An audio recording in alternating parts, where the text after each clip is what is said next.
La chasse aux musulmans est-elle ouverte en France? Actuellement, les musulmans, et ce depuis le terrible attentat ayant touché un professeur d'histoire à Conflans, Sainte-Honorine, les musulmans subissent des pressions énormes. Historiquement, les derniers à avoir connu cela en France furent les juifs de l'entre-deux-guerres, puis de la Seconde Guerre mondiale sous la collaboration, sous le régime de Vichy. Les musulmans sont-ils les prochains déportés? Seront-ils les prochains déportés? Démographiquement, stratégiquement, politiquement même, nous ne sommes pas en phase de vivre cela. Mais beaucoup de musulmans craignent cela et établissent le parallèle entre le traitement médiatique outrageux que les juifs ont subi durant la période évoquée et celui qu'eux-mêmes subissent.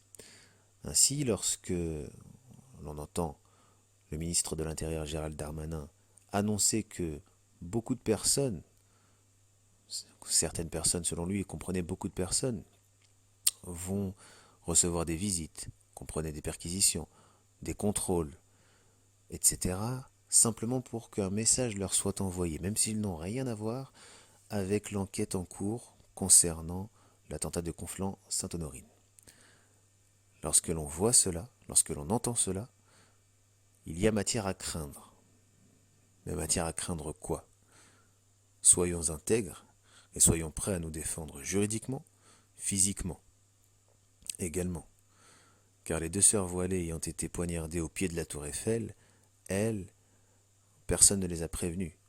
On est venu, on les a attaquées, on a brandi le couteau, et ceux qui l'ont fait n'ont pas considéré l'adage que j'ai lancé récemment, le débat plus fort que les balles et le surin. Eux ont opté pour le surin, et l'une des deux personnes a été arrêtée, l'une des deux coupables, l'autre est toujours en fuite. Comme c'est arrivé à Christchurch, nous verrons médiatiquement qu'il y a beaucoup plus de nuances quant au traitement de cette attaque. S'agit-il d'un acte terroriste cette fois-ci?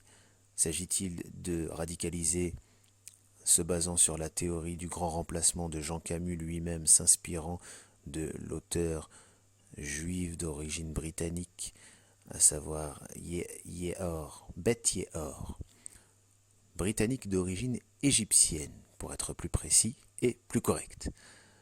Y aura-t-il un traitement médiatique de la sorte? Juste, non.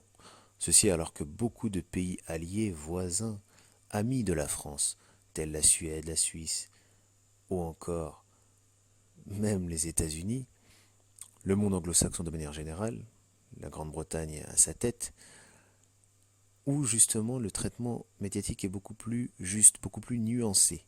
Et ce, malgré l'existence de l'islamophobie organisée dans les pays suscités.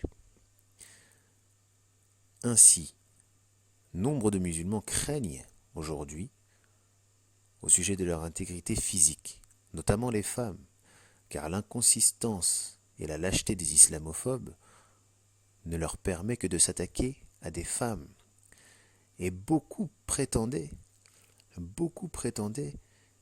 que les assaillants, les potentiels assaillants, les potentiels terroristes ou du moins agresseurs de musulmans seraient essentiellement issus de l'extrême droite, essentiellement issus des milieux pro-souverainisme, pro-patriotisme ou du milieu royaliste, l'action française étant visée par ces prétentions, alors qu'en réalité aujourd'hui on se rend compte que non, l'agresseur de musulmans peut venir de n'importe où, tout comme ceux d'en face, entre guillemets, du camp d'en face, car deux camps sont aujourd'hui en train d'être construits, bien sûr par le biais, par l'aval de la manne idéologique, qui est détenue par, encore une fois, les néoconservateurs, les néolibéraux, qui viennent justement construire ces deux camps et qui, comme dans un jeu de rôle mal orchestré, distribuent les différentes responsabilités, à savoir, tu es d'extrême droite, ou du moins tu es royaliste, tu es souverainiste, alors forcément tu es anti-musulman. Tiens, arme-toi et va combattre pour les tiens. Toi tu es musulman, les guerres, ta nation, ta communauté les subit à l'international depuis des décennies, tiens, prends les armes et défends-toi.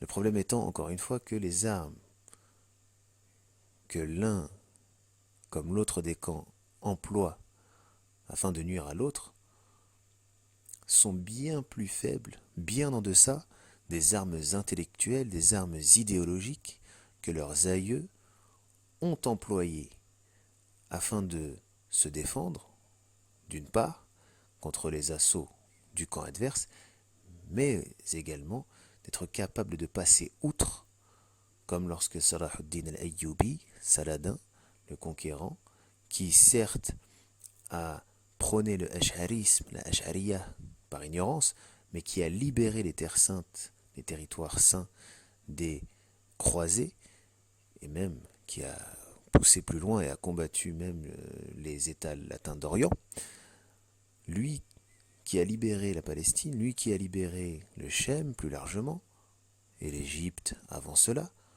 a offert un sauf-conduit à l'ensemble des chrétiens, pour ceux qui désiraient sortir, pour ceux qui désiraient quitter la Terre Sainte et retourner en Europe, retourner en Occident.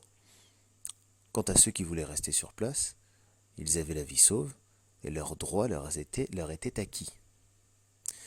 Encore une fois, les adeptes de Beth Ye'or, dont le plus grand représentant francophone est Jean Camus, comme nous l'avons cité précédemment, dénoncent la dhimmitude, alors que le statut de dhimmi protège justement le chrétien, le juif et toutes les religions qui s'apparentent aux gens du livre.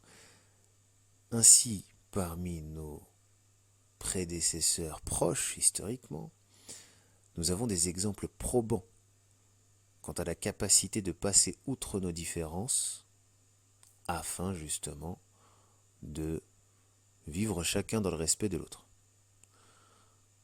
Depuis la globalisation, depuis la mondialisation, le rapport entre les nations ethniques, les nations religieuses et autres a changé, a évolué. Aujourd'hui, nous vivons dans un contexte où des sociétés à majorité musulmane, des sociétés à majorité chrétienne, des sociétés à majorité athée même, tout ceci n'a plus véritablement de sens géographiquement, en ce qui concerne du moins l'Europe de l'Ouest, car l'Europe de l'Ouest a connu une histoire anti-religieuse, anti-cléricale forte, très marquée. Cependant, la religion a pris de la place depuis la fin du XXe siècle, depuis même le contexte post-Seconde Guerre mondiale, où la religion, de nouveau, revint au galop, principalement l'islam, mais également le christianisme et le judaïsme. Ainsi, à l'ère où règnent les ultra-sécularistes, si séculariste ne suffit pas déjà pour se désigner comme étant un extrémiste, les ultra-séculaires, les ultra-séculiers, eux militent de toutes parts et par tous les moyens nécessaires, by any means necessary, pour reprendre Omowale Malik Shabazz, à savoir Malcolm X. Ceux-là, justement, sont ceux qui considèrent que la religion est un problème.